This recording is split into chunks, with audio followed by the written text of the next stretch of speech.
She writes a delightful and amazing blog on gender, sexuality, culture, and life on the spectrum. She's also co-host of the online show Autism TV, or Talk TV, I should say, sorry. And she has written for columns for Wrong Planet, Autism After 16, and was profiled in the New York Times. Please give a warm round of applause for Kirsten Lindsmith.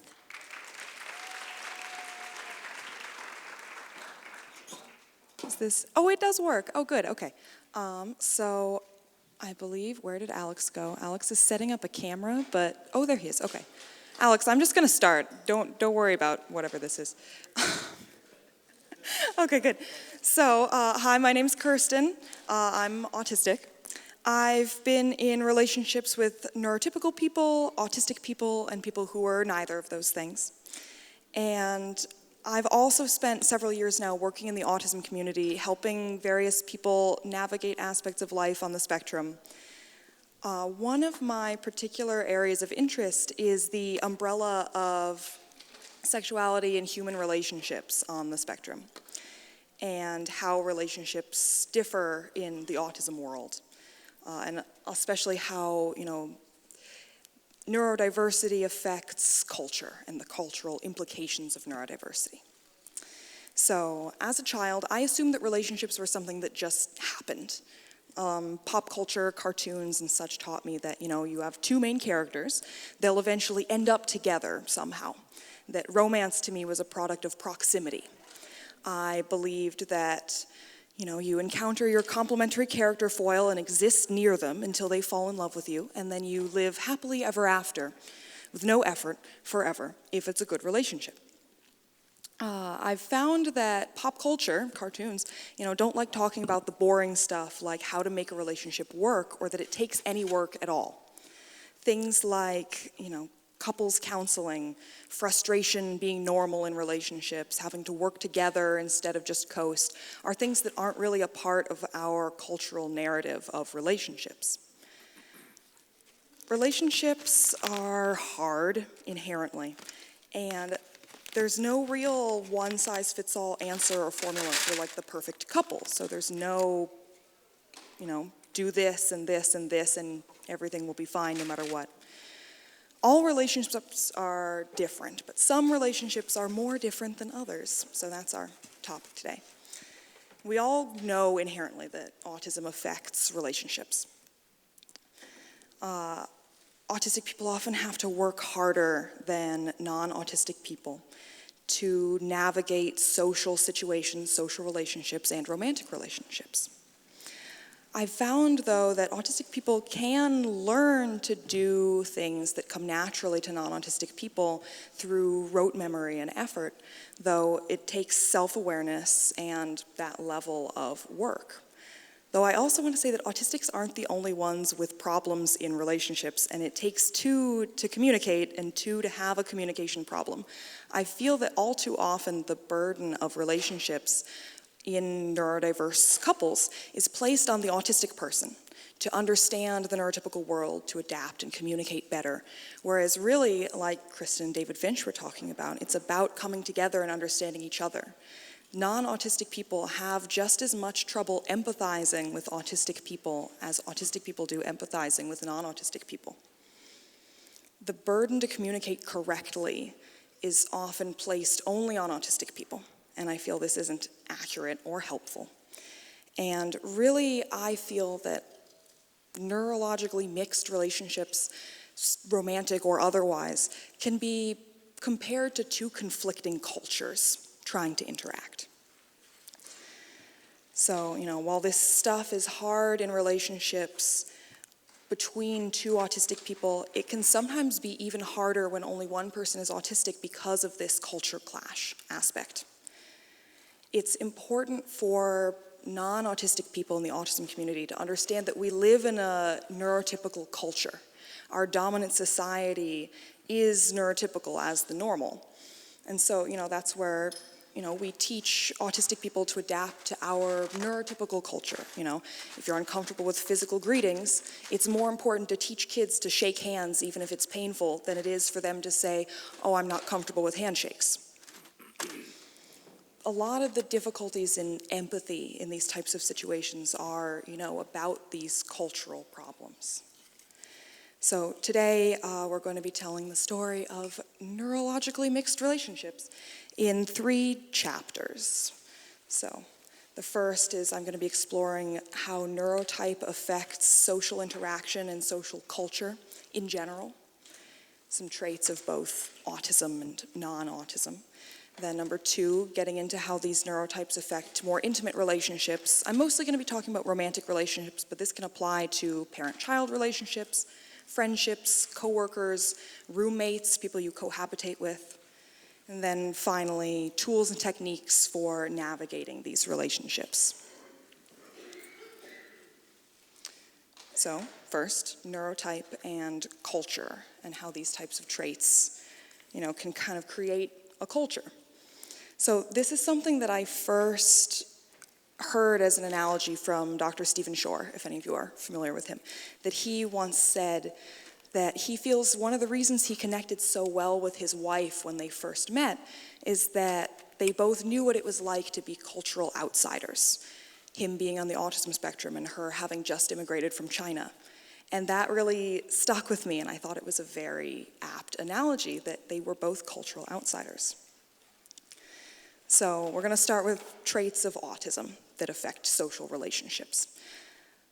I feel that a lot of the disabling aspects of autism, especially in situations where you have someone who, can pass for normal but still struggles, are environment expectations, things like this that can be connected to these traits, things that aren't as much of a problem when it's 2 autistic people talking, but can become a huge blow up when someone involved isn't autistic. So the first I want to talk about, because I feel like it's a big one that affects so many aspects of autistic experience, is what's called weak central coherence. Central coherence is basically the brain's ability to take details and put them together into a whole, a big picture. So, the forest for the trees analogy, where neurotypical people or non-autistic people will see a forest. To an autistic person, a forest is a collection of trees, and either it won't occur to them that there is such a thing as a forest, or if you're explaining it to them, it still is just a collection of trees. This is one reason why autistic people are famously bad at summarizing things or being concise, because autistic people process and explain in units of detail instead of in a big picture way. This is a good thing when it comes to learning complex information or, dealing with a kid who's asking why over and over again. I'll always have an answer ready because I can break things down small forever. It's a bad thing if, you're telling a joke from memory or you're trying to give directions to somebody. But I like that something Temple Grandin sometimes says is that she believes this is why autistic people have such a natural capacity for expertise. That she says, and I feel at least this is true for me also, that to understand something, she has to know every piece of it because she can't have a general understanding. She can't just get the gist. So she doesn't understand something at all until she knows all the pieces, and then she's an expert. The second trait is impaired cognitive empathy. So we've all heard that autistic people struggle with empathy, but really empathy is a large umbrella term, and there's more than one kind of empathy. The type of empathy that autistic people usually struggle with is cognitive empathy, better known as theory of mind. That's, the ability to know what someone is feeling and, put yourself in their shoes and all that kind of stuff. Whereas emotional empathy is being able to feel something in response to another person's emotional experience. I found, while I was researching for this, a really great 2006 study on adults instead of kids. I was happy to find an adult one that compared autistic adults to their non-autistic counterparts. And they found that autistic adults scored lower on cognitive empathy, though they were able to score normally when given detailed information about the experience they were supposed to be empathizing with. But they also scored about equal on emotional empathy and significantly higher on a specific type of emotional empathy called personal distress empathy, which they defined as self-oriented feelings of anxiety and discomfort in response to negative emotions in someone else. So I've personally worked really hard since my diagnosis to compensate for these types of empathy deficits. I've learned to continually check in with myself and overcome my self-awareness problems with emotion, and I try to analyze and check in on the people around me and watch if there's something I should be picking up on. And I have gotten a lot more empathetic, at least, using that rote memory, conscious manual transmission brain to empathize with people. But I still have a really hard time correctly identifying and understanding emotional states in others in a cognitive empathy way. And my usual go-to story for this is, once upon a time, years ago, I was dating a neurotypical guy, and I went over to his apartment, and he and his roommates were setting up to play a card game in the kitchen. And one of them said, she had homework, so she couldn't play, so she's gathering up her dinner dishes, and I'm getting dinner, so we're walking around the kitchen at the same time, and I started feeling really stressed, like this dark cloud, like something's wrong. And for one, wow, my self-awareness skills, I could tell something was wrong. And two, I eventually noticed it felt like it was coming from her, that she had this like dark cloud around her and seemed angry or something. And so I started thinking, oh my God, I showed up and she got angry, like she doesn't like me. I'm overstaying my welcome. I'm coming over to the apartment too much. Oh, I'm having part of their communal dinner, and that's probably not the greatest thing. And so I'm getting more and more stressed, whatever. She goes to do her thing, and I sit down at the table to play a card game, and I'm still really upset. What did I do wrong? Whatever, roommates hate me. And after like 10 minutes or so, she comes back in the kitchen, and she says, oh God, I'm so mad about this stupid paper I have to write. Like, we never do anything fun together as a roomie family, and the one time it happens, I can't play, I have homework. I'm like, oh my God, she's mad that she has to write a paper. This had nothing to do with me. But this is what I mean by personal distress empathy. I was able to pick up that something was wrong through like practice and paying attention. And then when I did pick up that something was wrong, it made me feel bad, and I made it all about myself, autism, auto, self, whatever. And I didn't have the cognitive empathy skills to connect the dots and say, oh my God, she has homework. That's a much better explanation. I, responded to her anger, but not in an effective way. And I do find that most autistics who have little to no cognitive empathy still have this strong emotional, personal distress empathy response. And I've encountered a lot of autistic people who describe themselves as emotional sponges. And this is, I think the reason why so many autistic people respond to emotionally charged situations by shutting down. And, if you're yelling at your spouse and they're shutting down, it's not because they don't care. It's because, they're an emotional sponge.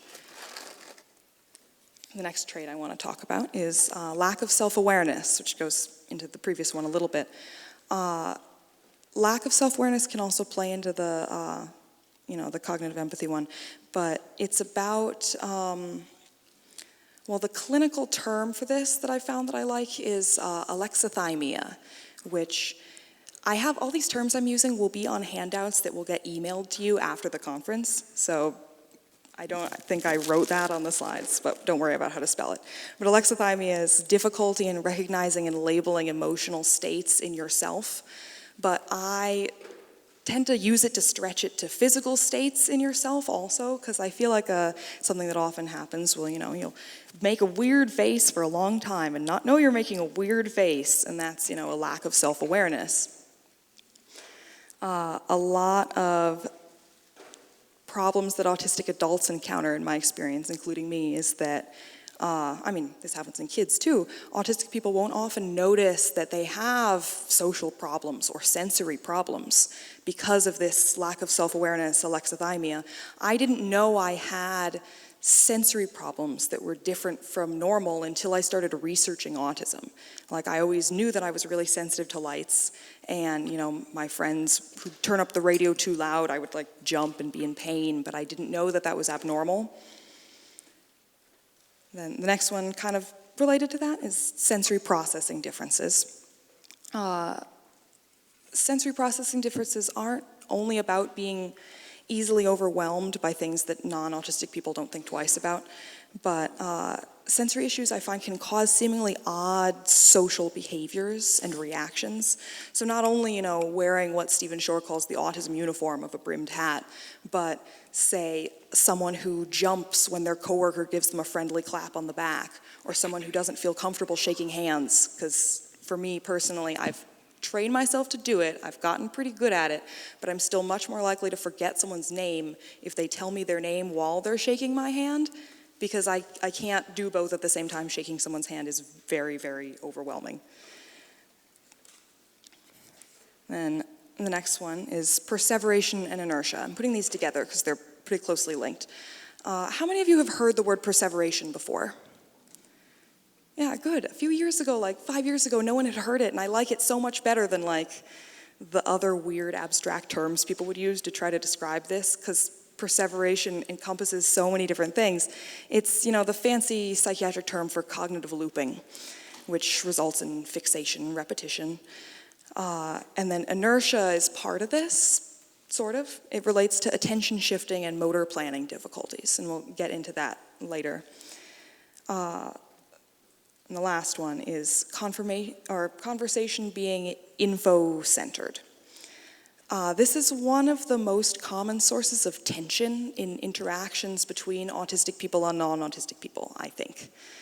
That we'll also get more into this in the next section, but this is something I didn't even notice until a few years ago. I was dating a neurotypical guy who could not even talk to my mother because she was just autistic enough that this style of conversation was really confusing and upsetting to him. But anyway, now we're going to talk about something called allism, which, has anyone here heard the word allism before? Yeah, Alex, I know I've probably told you the word already. Allism is a relatively new term that I really like because, everyone knows the word neurotypical, but neurotypical doesn't necessarily refer to someone who's, not autistic. It just means, it originally meant non-autistic, but it implies that if you're not autistic, you're neurologically typical, which isn't necessarily the case. So the word allism comes from the Greek word allos, meaning other. So like allergy or allegory, allism refers to other-oriented. And someone could be not neurotypical, but allistic if they're not autistic. So say someone who's ADHD, OCD, dyslexic, but doesn't meet the criteria for autism, doesn't have these types of autistic traits. So from now on, I'm going to use this and neurotypical interchangeably, but sometimes if I mean non-neurotypical but not autistic, I'll use this word too. It's sort of like a rectangle and square. Every neurotypical is allistic, but not every allistic is neurotypical. So the first trait of allism is other-centered conversation. This is something I had to be taught very explicitly, and this is what I was doing wrong talking to my ex-boyfriend's family. That this is one of those sort of white whales of autistic social connection. I find that 99% of my issues socializing with allistic people comes back to this. And it's true that, not every allistic conversation is about the other, and every autistic conversation is about information, and there's some overlap. But in general, I'm referring to the type of conversation that each group thinks of as being relevant to social bonding.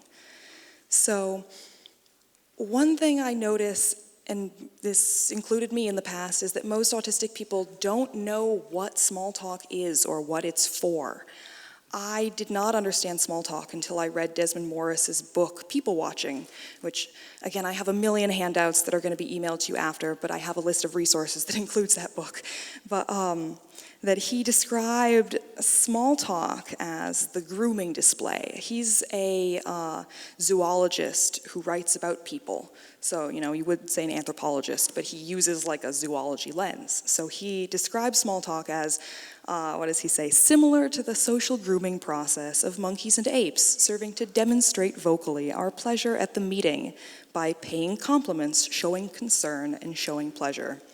And he admits that, for example, the question, "How are you?" is an empty question. And it doesn't really matter what the other person says because it's a type of social grooming. It's a type of, it's a care demonstration. And it's about how people like to be cared for. So, ever since I learned this, I've gotten a lot better at dealing with, cashiers who want to make small talk. It's not about how are you, and that's why something I used to struggle with a lot and get in trouble for is people would say, how are you? And I would say, oh, I'm good, thanks. Or what my mom says is, just fine, thank you. The problem is then I wouldn't say, how are you, which then seems really self-centered. Because it's not about how you are, it's about trading the how are you, how are you? The next, first I forgot I had a little note about this, that the way I remembered it and the way that various neurotypical experts have explained it to me is that when you're talking with a non-autistic person, you are the star of their conversation. So they are supposed to be the star of your conversation. And a problem I would encounter a lot, and still do sometimes because I'm not amazing at this, is that you'll get in a situation where the allistic person is focusing on you and you are focusing on the topic. So you get stuck in a loop where the conversation keeps coming back to you and you feel like trapped in an interrogation, or you don't even notice and you're talking about something you're interested in. And the other person feels like they're trying super hard to draw you out and you're not giving anything back. So, a lot of this is just about asking leading questions that aren't a yes or no. Like, my favorite is, what do you do for work? Because even if someone hates their job, they'll love to talk about it because then they can complain. So, the next one I'm calling honesty is rude.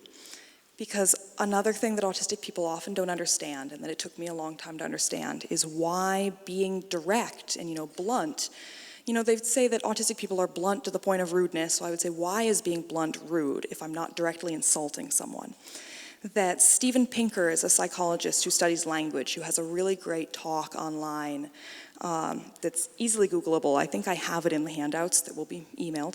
That he has a great little spiel about how communication, or he says, effective language is meant to communicate a message and negotiate a social relationship between the two parties. So it's not just about imparting the information.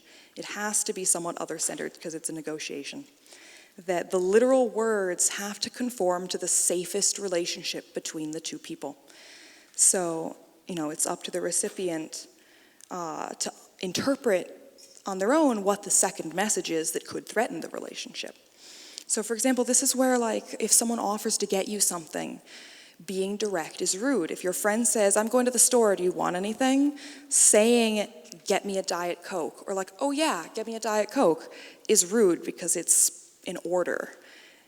And the polite thing to do is a non-literal, nonsensical opinion, oh, I'd love a Diet Coke, which doesn't actually communicate anything directly. It's not a yes or no. The assumption is that, if your friend cares about you, the desired outcome for them is for you to get what you want.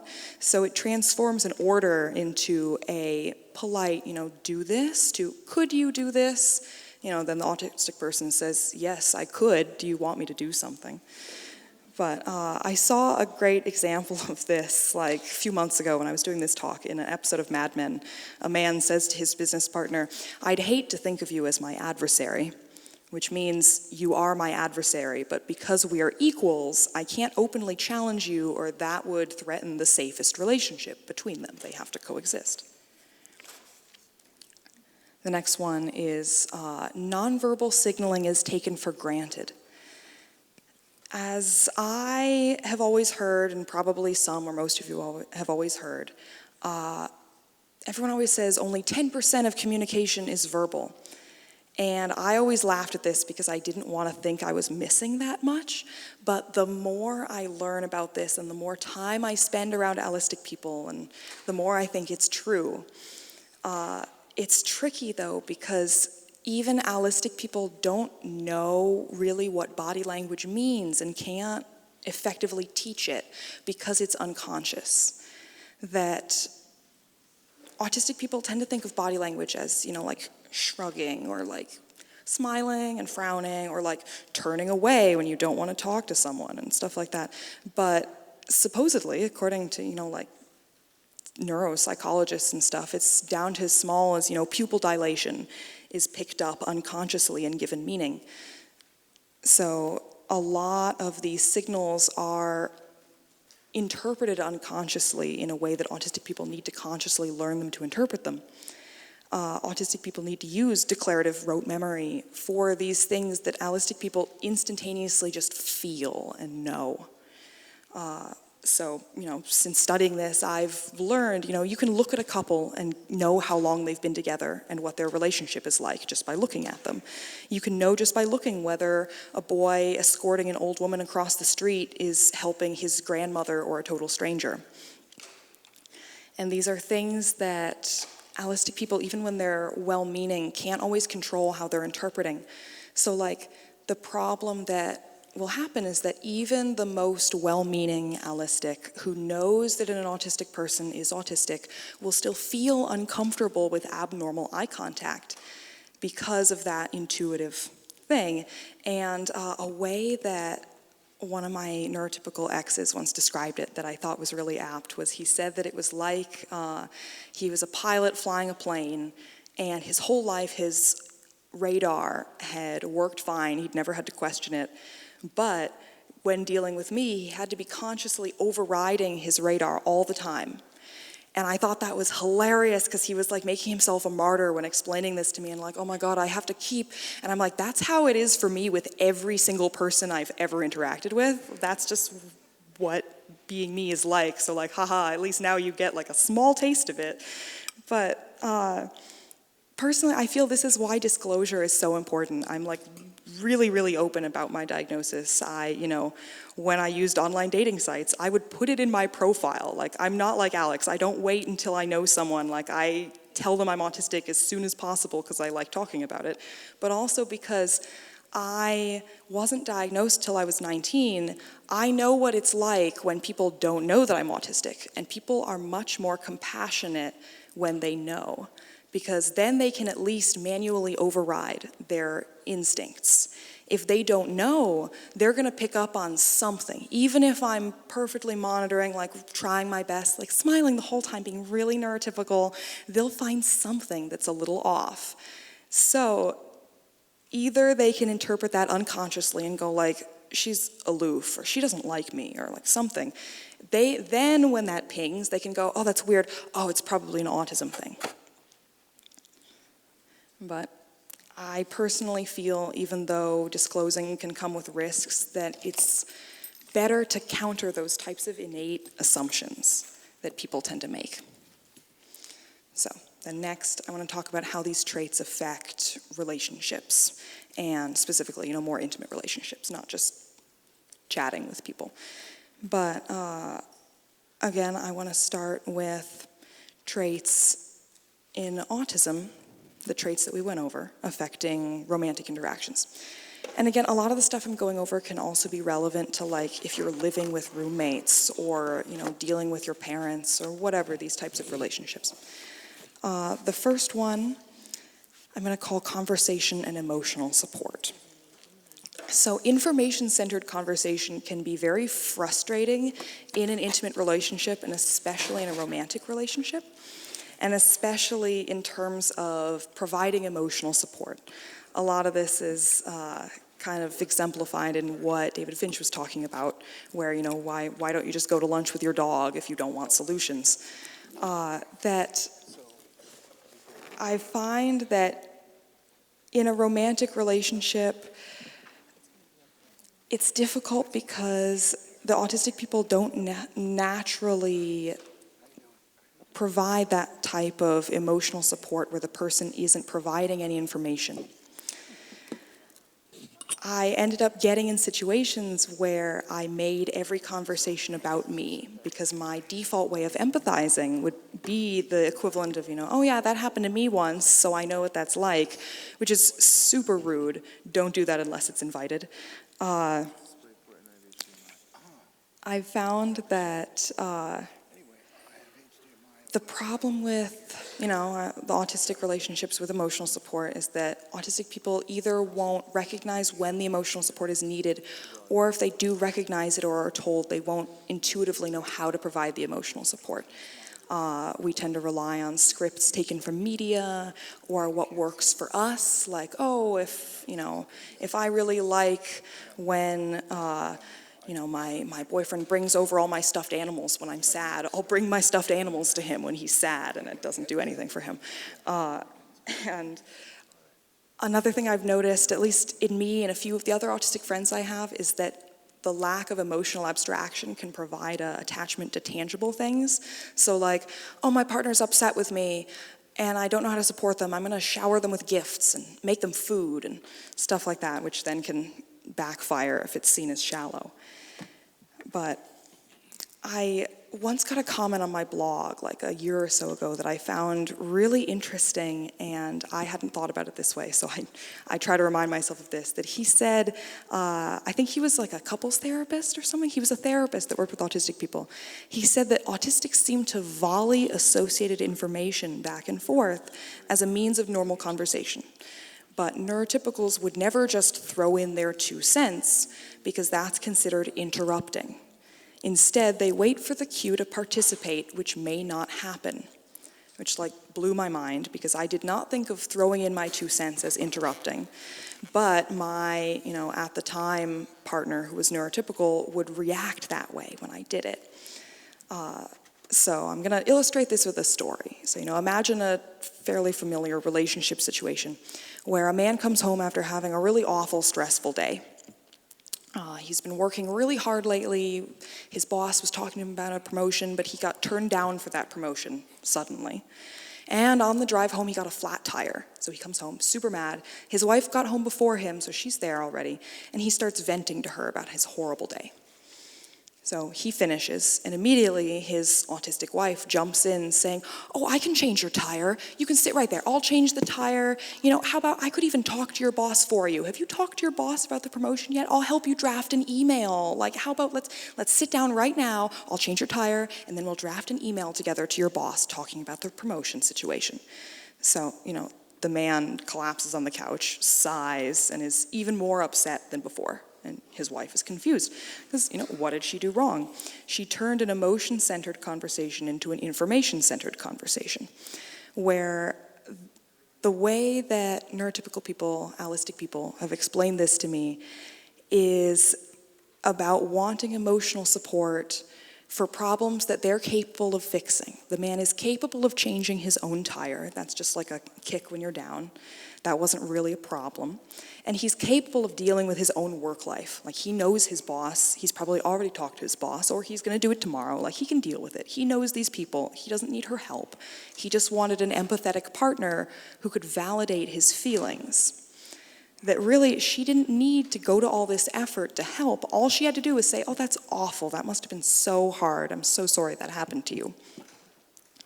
Whereas she instead interrupted his attempt to vent emotional steam by throwing in her 2 cents when he hadn't asked yet.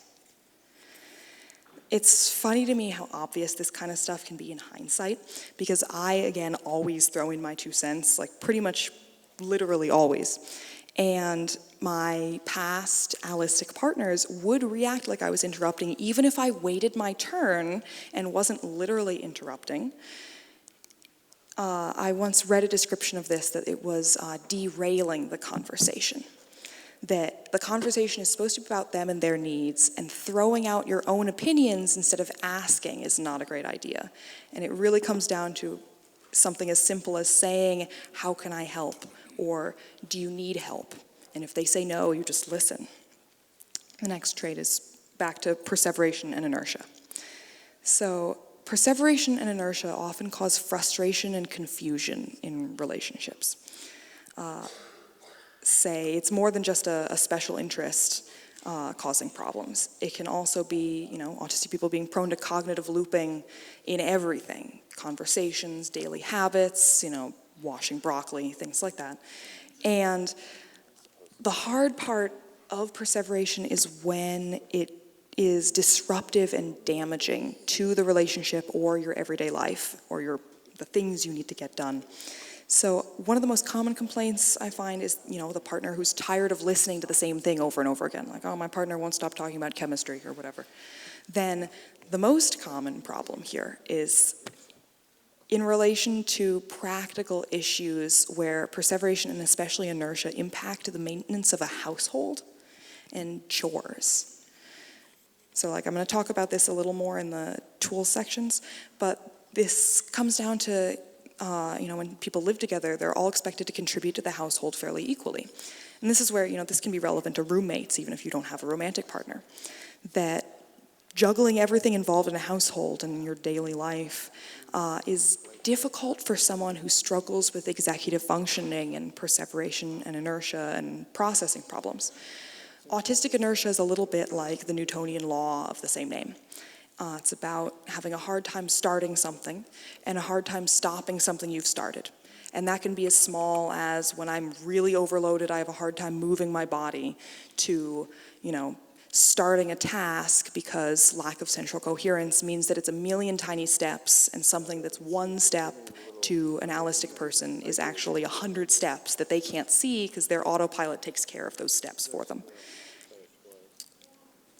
The result of these types of perseveration and inertia can be, I guess you could compare it to just telling an autistic partner to get a chore done can feel like telling a rock to move up a mountain on its own. Like just saying, just do it doesn't seem to be enough. Chores and errands also can be major sources of anxiety because of this. The weak central coherence, inertia, all that makes these complicated things take a huge amount of mental preparation and effort. The neurotypical solution, of just do it, then becomes impractical and patronizing and can create a lot of tension and resentment in relationships. It can be frustrating to deal with a partner who feels effectively, immature, underdeveloped, and like they're incompetent. And so this is why I feel like everyone can benefit from understanding perseveration and inertia, and that's what's happening, not only for the neurotypical partner dealing with it, but for the autistic person to say, this task isn't as hard as it feels, and it's about making that to-do list concrete. But again, we'll get more into that.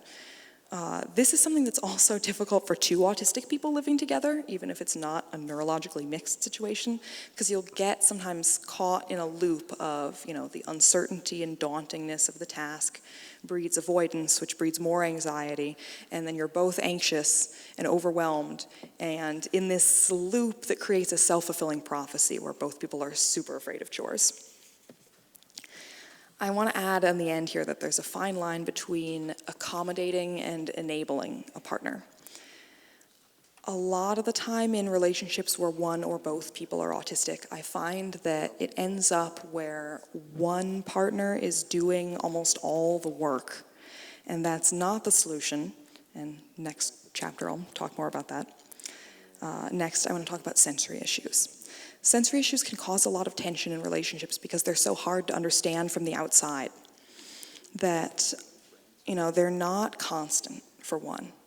And they can cause a sense of flux in, your sensitivity to something and your functionality. So something that's not necessarily a problem might be an overwhelming problem the next day or whenever. So this is something that can be hard for allistic people to empathize with. Say, in relationships with neurotypicals I've had, this would be very confusing for them that I'm a very talkative person, and if I'm really tired and overwhelmed, I won't be able to talk as effectively, or I won't be able to talk at all. So once, a few years ago, I was dating a neurotypical guy. We went to IKEA, and if anyone's been to IKEA, that's all I need to say. At the end of, our 8-hour day at IKEA, we're on the bus back with our big packages from IKEA. And so we're on the bus. This is New York City for one. And the lights in the bus, the rattling, everything, we were just at IKEA. So I'm just sitting there completely silent, not moving. And he's going are you okay? Are you mad at me? What happened? And I can't reply to say whether I'm okay or not, so he's getting more and more confused. And so eventually we worked out a system where I would type on my phone. But, that's the kind of thing where it can catch a neurotypical person by surprise, or even if they know what's going on, there can be an underlying resentment of saying, oh, this wasn't hard for you yesterday. Or, this wasn't hard for you 5 minutes ago, what changed? And then alexithymia, the autistic person might not know what changed, or might even not know what the real problem is. But overload is a very, is a very real thing. And it makes things that are, again, usually easy, take extra effort. For example, I tend to rely a lot on other people when I travel. So, whenever I'm with someone else traveling, like a romantic partner, I need to be like, okay, hey, you know how I'm usually very competent? Today I'm gonna put in earplugs and a hat and walk with my head down and hold on to your shirt, and you have to get us to the gate. And then, so, if I'm alone, I just have to get to the airport 3 hours early. But with relationships with autistic people, this is where it's important to, be self-aware and balance each other's strengths. So usually I have more sensory problems than whoever I'm dating, just because I have so many sensory problems. So for airports, say my partner would lead me through the airport, and I will handle planning the route and the itinerary and getting the tickets and all that kind of stuff. And if we need to talk to somebody to ask directions, I can be a little more like, oh, I can, for 5 minutes, put on the act, and they're like, oh, sir, hello, like, we're looking for whatever, and then go back to looking down and doing nothing. But the next section, I think that's it for the autistic relationship traits. The next section, we're going to get back into allism. The first one, I didn't really know what to call this section, but the best I could think of, to be concise, was mismatched actions and expectations. The best way that I can phrase this is that this comes back to the cliche of allistic people wanting their partner to be a mind reader. And this comes down to it's an emotional thing, not a logical thing. And most allistic people in relationships with autistic people will admit that this is not logical, that it's about not wanting to directly ask for comfort and care because it doesn't quite feel as genuine somehow, illogically. This is a problem in relationships between allistic people also, like, the cliche of, what's wrong, honey? Oh, nothing. Or like the girl who storms out and really wants to be chased but isn't going to say that. The problem then when you have an autistic person in the mix is that even when an allistic partner is in the dark, they'll usually get a sense that something is wrong, complaining about like, oh God, my girlfriend said nothing was wrong and she clearly is upset with me. Whereas an autistic person will sometimes take this at face value or, not think to press for details and say, okay, nothing's wrong, she's probably just tired or whatever. This is why open communication is super, super, super important, but it still comes down to even an openly communicative allistic who would gladly share if asked, still often feels inside that they don't want to have to ask. They don't like to need to ask and wish that their partner could anticipate their needs without direct instruction. And again, this is why it can't all be on the autistic person. In a mixed relationship, you have to both come to the middle because some level of direct instruction is necessary, even when both people are allistic. So I feel like autistic people are, the canary in the coal mine, but all these types of communication skills help any relationship because open communication is never a bad thing. The next one is back to dishonesty and how being honest is rude. Going back to what Steven Pinker says about navigating safe relationships, the point is that even when everyone involved knows what's really happening, the veiled comments are about maintaining a level of comfort and safety in the relationship that's being negotiated between the two people. So the cliche that is often used in media and culture is does this dress make me look fat? That there's no way to politely just say yes, because that's a threat to the safest relationship. The assumption is, if the woman's partner knows that they're attracted to her, but they will also know that she won't believe that that is true if they just say yes. So, presumably they want to avoid that kind of problematic outcome. So the polite response then is either to pad the yes by saying, oh, I think you're beautiful, or like, why aren't you wearing that dress I got you last week? Or padding a lie with the truth, saying, no, I think you're beautiful. The obvious answer of like, no, now hurry up and put on your shoes doesn't work, because the assumption is that both people understand that the real question is, I think I look fat, do you think I look good? But, people don't like to say what they mean. The last one I also had trouble naming. I couldn't figure out how to describe this concisely, but I'm calling it emotional labeling, because this is something that would create problems in my relationships with allistic people, because once I got to the point where I had good enough empathy skills that I could pick up on when something was wrong and would try, I would often run into problems with words and verbalizing. That allistic people, I find commonly, or at least more commonly than in autistic people, think in words and have a lot of assumptions and habits culturally built around verbal thinking. And I often use words in a very generalized way. I think almost entirely in pictures, so it's hard for me to translate abstract thoughts into words. I'm, bad enough on my own at guessing my own emotions, let alone trying to label someone else's emotions. So this gets me into trouble when, allistic people are touchy about their own feelings for good reason. Many autistic people, myself included, have a hard time identifying and differentiating between similar emotions or emotions that have similar nonverbal expressions. So again, because I don't think in words, I often struggle to pull out the correct label, and I use words for feelings in a very broad way. So this is something that would cause arguments with partners where, I would, my partner would come home and seem upset. Or rather, my partner would come home and not seem upset yet, but in a straw that broke the camel's back way, something would happen, like I didn't unload the dishwasher yet, or whatever. And, an ex would snap about it. And I would say, oh, he's upset. And I would go, oh, I'm sorry I upset you. And then he would get upset about the fact that I apologized for his feeling. And then we'd go round and round about the labels I was using, and it would come out he was tired. And the problems I would run into would be about labeling these types of emotions and attributing behaviors to emotional states. So I went back to, okay, I'm clearly getting overconfident with my learned empathy abilities.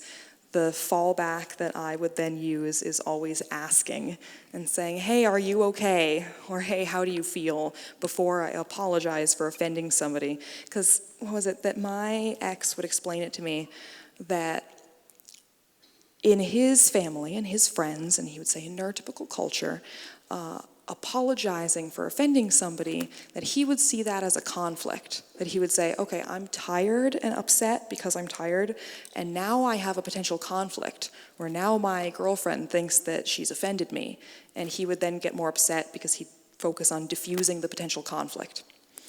So now I default to asking. So then, third and last chapter, I'm going to do tools and techniques and more specific things. So, detail-oriented autistic people are natural systemizers. And personally, I think that if done right, the kinds of skills that make autistic people good at categorizing and systemizing, like planes, trains, and Pokemon, can be applied to maintaining a household, maintaining a romantic relationship. Autistic skills, in my opinion, can be relevant to any expertise with the right type of system. And the important thing to remember, and that was important for me to remember, is that if you can't do something the neurotypical way, it doesn't mean that you're broken. It means that you need to figure out what is the autistic way to do this. The first thing I want to talk about as a strategy is what I'm calling making rules explicit. Because inherently a relationship is a type of system. And systemizing a relationship is about breaking down all those unwritten rules and expectations into tangible specifics. So, for example, and again, this is something that's just as important in relationships between autistic people and relationships between non-autistic people, but again, for example, one way to make rules explicit is to identify what it is that you want, and then try to figure out what is an actual actionable rule. So there's a book by Cindy Ariel called Loving Someone with Asperger's Syndrome that will be in my list of resources that's going to get emailed to everybody. But in this book, she has a little section on making charts for rules. And one example that I want to use, because it's something that's so common as a problem in relationships in general, but especially with autistic people, is say if what you want is, I want to be able to talk about my problems with you without you making it all about you all the time. So then, maybe that rule can be, if I'm venting to you about something, before you throw in your 2 cents, ask me, are you looking for advice or do you just want me to listen? And this is something that I still have to remind myself to do, and now I teach all my partners to do. It can also be helpful to make reoccurring conflicts into like a relationship contract. I've encountered a lot of couples who will, write out, not a legal document, but like an informal contract with their goals and expectations and hopes for the relationship, their boundaries and so on. You can literally write out a contract if you want. That's a fun systemizing thing. Then, of course, agreeing to established written rules. I mean, you don't have to write them down, but it can be helpful too if you have a conflict later that's relevant to the rules, being able to point like, hey, remember we have a rule for what we do if we fight about this. That, it's about specifying problem behaviors to eliminate and goal behaviors to work towards. So problem behaviors to eliminate being like throwing in your 2 cents without asking, then the goal behavior would be asking, do you need advice or me to listen? For example, something else that Cindy Ariel said was that she would encounter couples who would have fights about whether or not they would accept invitations to social events. So, and this is something that happened to me in relationships on either side. Perhaps a problem behavior could be refusing all party invitations. Or a problem behavior could be, my partner's forcing me to come to all social events. And then, goal behaviors and other things could be something that I had to be taught to do was say thank you when your partner offers help. Or, a goal behavior could be, I want you to tell me right away when something is bothering you. Another thing that can be really helpful is making chore charts. And there's so many infinite varieties of chore charts that I'd say just, Google it or look it up on Pinterest, even better. That breaking chores into actionable steps by room. There's a really great app called Home Routines that I really like, that I use for everything. That, because again, chore is another thing that I find allistic people sometimes don't understand is just how small you have to break steps down. So, for me, doing the dishes is not doing the dishes. Doing the dishes is gathering all the dishes from around the apartment, soaking things, dividing by category, whatever, and writing it out to that level of detail makes it easier because it helps remove the anxiety of doing that all in your head, of doing the steps. And then, of course, another thing that can help with conflict is flowcharts of literally writing out visually for making decisions, whether it's like choosing a new bank or a new credit card or like trying to buy a water bottle. I once did this. I needed to buy a water bottle and I spent an entire day researching and reading Amazon reviews and was so stressed about it. And my ex had to make a flow chart for me of like, okay, you want a water bottle. What does it have to do? Like, what's the worst case scenario? And going all the way down forever. The next section I want to talk about is about how to get your needs met in a relationship. A lot of this comes down to setting positive, actionable goals. Again, things that can be done in an instructive way for yourself and your partner. This is, again, also great for roommates, but and couples where both people are autistic or neither is. But this comes down to the fact that making actionable goals can be difficult. People have a hard time, especially allistic people, expressing their needs in a specific, trees instead of a forest way. So the way I think of it is, so you have to start with an abstract need, bring it down smaller and smaller to a specific request, and then a tangible goal for the right now. So like, for example, a abstract need could be, I want to go out more and do more things. Like, we're always inside all the time just watching Netflix. Like, I want to be able to like go out and be social. So then the specific requests could be like, I want to go out with my friends. I want to invite friends over. I want to go to parties when we're invited. I want to like go on dates again. And then the actual goal could be, I'll invite my partner out once a week to a place I know that they like, and I'll make plans with my friends so that if my partner doesn't want to go out, I still have times in the week that I can go out and do things. And, immediate goal for yourself for the future. And, that way you don't have to force anybody. Everybody has their own steps. Because again, something that David and Kristen Finch were getting at this morning that I really liked is that part of a successful relationship is internalizing the fact that you can't change your partner, you can only change your own behavior. So setting goals for yourself and how you react to your partner and how you work with them is much more useful than trying to set goals for your partner to do.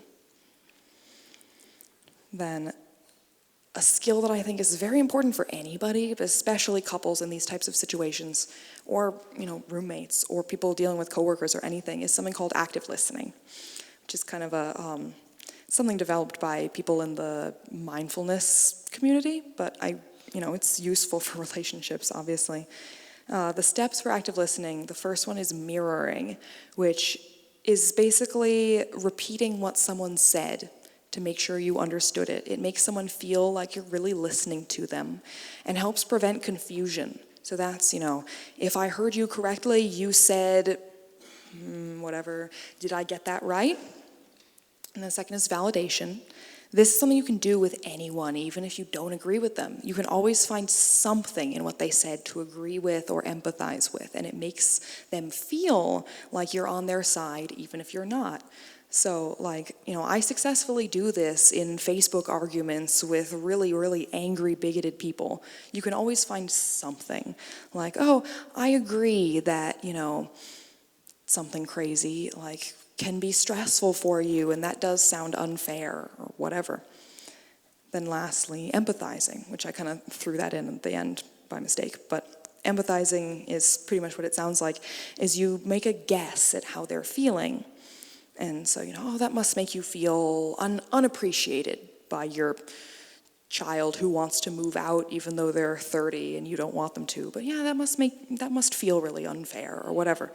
And, if you're wrong, they'll tell you and you start over from the first step again. Another really important thing in relationships is how to do constructive criticism. People in relationships will criticize each other, but how do you criticize someone without just criticizing them? There is a way to do it constructively. That, for one, you can only give feedback on changeable behaviors, not like inherent traits or personality or looks or anything, behaviors and things that are changeable. And then you have to describe it from your perspective and be able to give specific situations. Don't say, oh, you always blah, blah, blah, blah, blah. Say, this morning when you X, Y, Z, then of course it has to come with actionable suggestions, like real broken down suggestions, including your reasons for this and your perspectives and feelings. A great example of, especially actionable suggestions was in that book, Loving Someone with Asperger's Syndrome by Cindy Ariel. She's a couples therapist who deals with couples where one has autism or both have autism. And she had a really funny story about a couple who were fighting because it was a man and a wife. The wife had come back from grocery shopping and is carrying in the groceries. And the man is sitting down at the kitchen table, doing something else. And so, the wife's propping open the door, carrying in the bags, looking at her husband who's doing absolutely nothing and getting more and more annoyed. And so she says, why don't you stand up and do something to help me? So he stands up and props open the door and picks up the cat so it doesn't run outside. And she's like furious because he didn't help her, and he knew what he was doing, and he's being lazy, and he's always like this in the relationship. He never takes initiative, he never, blah, blah, blah.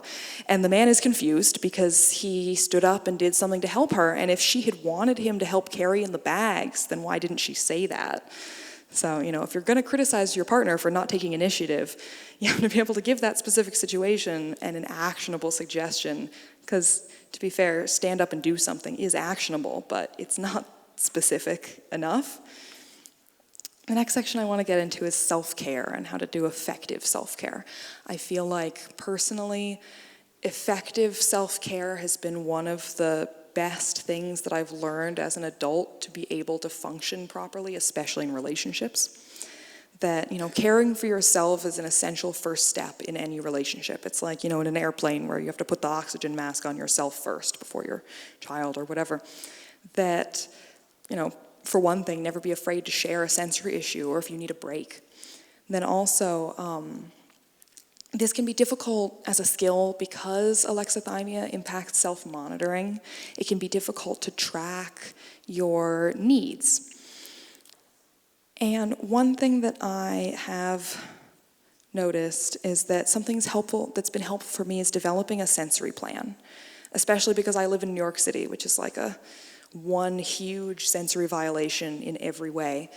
That having a sensory plan, at least for me, was as simple as identifying, triggers that make me upset, then writing what do I do about it now that's not working. And what are the consequences of what I'm doing now? And then what's a new plan I can try?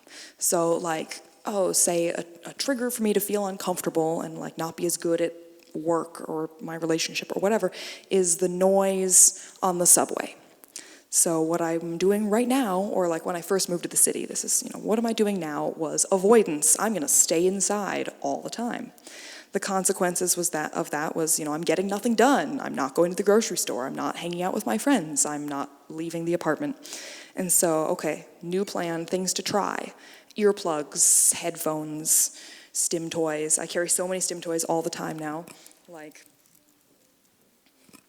This thing is a stim toy, and I wear it like a bracelet at work, and all my coworkers love it, though. It's a universally good one. But, and then also being able to rest efficiently. Autistic people famously have social hangovers, sensory hangovers, and learning how to rest efficiently can be the difference between needing 24 hours to recover and needing 3 hours to recover.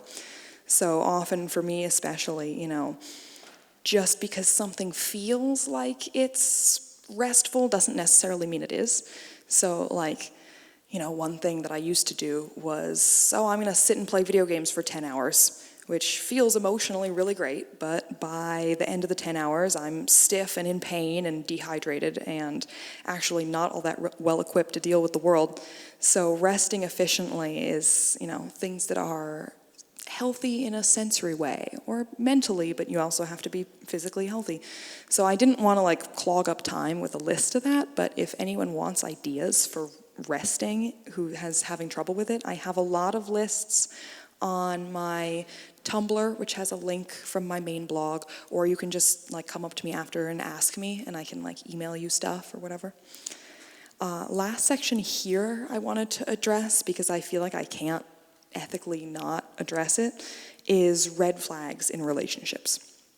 Because relationships are hard, especially when you have autism involved, but there's a difference between putting in effort and an unhealthy relationship. I find that autistic people are at a greatly increased risk of being drawn into unhealthy and abusive relationships. And allistic people in relationships with autistic people often will sometimes endure unacceptable treatment from their partner because they feel, they can't help it. So for both sides of this, and autistic people in unhealthy relationships or allistic people enduring bad treatment, I want to remind everybody that intent doesn't matter in these situations. And even if your partner can't help it or whatever, if you're being treated badly, it's still unacceptable. So I've found that it applies to autistic people, but also allistic people too, that black and white thinking can make it really hard to get out of a relationship if you feel like you don't have a good enough reason to, because the reasons to leave a relationship are more often than not shades of gray. So some signs that a relationship is unhealthy and that, you can and probably should leave are, for one, if you're doing all the work in the relationship. This is something Kristen Finch was talking about that women especially often get into, of taking on all the emotional burden in a relationship. But what I mean by this isn't just more than 50% of the work. If you find that you're doing all of the relationship work and you've tried everything you can think of and your partner still either can't or won't work with you, then also if you find yourself feeling empty or lonely in the relationship more than half of the time, and you've worked as hard as you can but can't see that realistically changing. Also feeling constant frustration with the relationship and that too many of your basic needs aren't being met despite working really hard. And then also losing your sense of self, either, changing your goals, your appearance, your values, to coexist peacefully with your partner. And then, of course, abuse of any kind, which I also want to get into because this is, again, very important, and especially because I have a lot of strong opinions about this because so many autistic people are so frequently abused because growing up autistic, so many autistic adults will then feel like they are the problem because growing up, that's what they've already been told, that they're the ones who are different, they're the ones who are causing a problem. And this is the type of thing that abusive people tend to play up. So the first warning sign, these aren't like guarantees that abuse is happening, but they're like a pretty big deal in my opinion. The first is if your partner blames you for when they treat you badly.